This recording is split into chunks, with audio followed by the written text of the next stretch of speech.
Halo Bunda, penting untuk mengetahui kapan dan seberapa sering Bunda perlu melakukan tes tertentu selama kehamilan. Hal ini untuk memastikan bahwa masalah kesehatan potensial terdeteksi dan ditangani dengan cepat, jadi mendukung kesejahteraan Bunda dan bayi. Tapi seberapa sering tes kehamilan harus dilakukan? Bagaimana cakupan biayanya? Tonton video ini sampai selesai. Pengujian sepanjang kehamilan. Pemeriksaan laboratorium rutin sangat penting dalam perawatan antenatal. Pengecekan tersebut membantu memantau kesehatan Bunda dan perkembangan bayi pada berbagai tahap kehamilan. Tes ini dilakukan secara berkala, memberikan pemahaman yang lengkap tentang perkembangan kehamilan. Frekuensi yang disarankan. Cek lab pada ibu hamil biasanya dianjurkan di tiap trimester. Beberapa tes seperti tekanan darah dan analisis urin mungkin dilakukan pada setiap kunjungan prenatal. Sementara itu, tes lainnya seperti pemeriksaan golongan darah atau tes toleransi glukosa dilakukan pada tahap tertentu dalam kehamilan. Secara keseluruhan, Bunda perlu menjalani setidaknya 4 pemeriksaan laboratorium selama kehamilan. Meskipun jumlah pasti bisa berbeda berdasarkan kondisi kesehatan dan rekomendasi dari tenaga kesehatan. Waktu khusus untuk pengujian tertentu.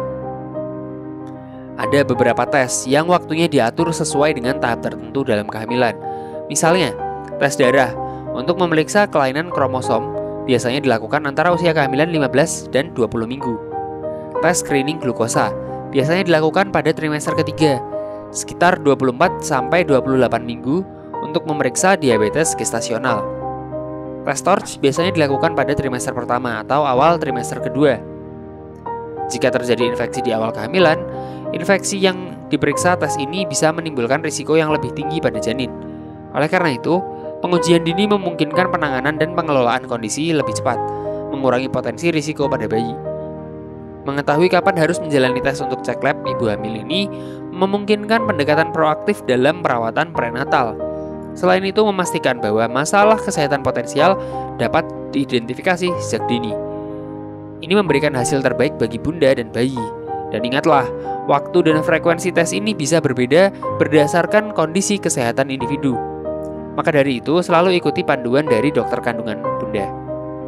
Biaya tes laboratorium bagi ibu hamil. Biaya pemeriksaan laboratorium selama kehamilan bisa sangat beragam, tergantung jenis pemeriksaan, lokasi, dan penyedia layanan kesehatan. Tapi, secara umum, pemeriksaan tes rutin seperti golongan darah dan analisis urin biasanya lebih ekonomis dibandingkan tes khusus seperti screening kromosom atau high resolution USG. Di Indonesia, Puskesmas menawarkan berbagai layanan kesehatan termasuk perawatan kehamilan.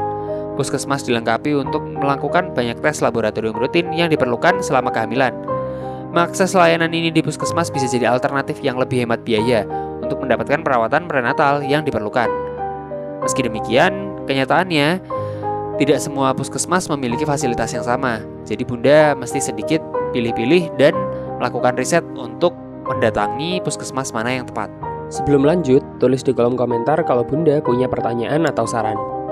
Biaya tes di puskesmas. Biaya tes di puskesmas biasanya lebih rendah dibandingkan di penyedia layanan kesehatan yang sifatnya swasta. Jika Bunda terdaftar di BPJS, banyak biaya tersebut bisa ditanggung oleh asuransi. Oleh karena itu, memanfaatkan puskesmas dan cakupan asuransi bisa mengurangi pengeluaran untuk perawatan prenatal. Tapi, penting untuk selalu tanyakan dulu kepada penyedia layanan kesehatan dan asuransi tentang rincian pertanggungan. Pahami tes apa saja yang dicakup dan apa yang tidak.